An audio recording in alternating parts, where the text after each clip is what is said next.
Hello বন্ধুরা, আমি মাসুম ভাই। লাইভে চলে আসলাম আজ প্রথম দিন। কোনোদিন ইউটিউবে লাইভ করি না।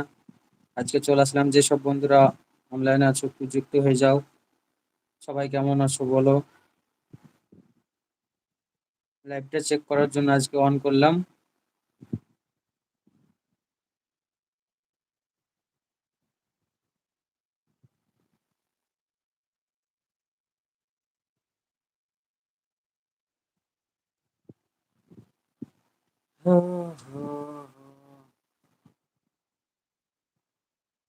কোথায় কি করতে হয় না হয় আমি জানি না এখনো ইউটিউব লাইভ ব্যাপারে।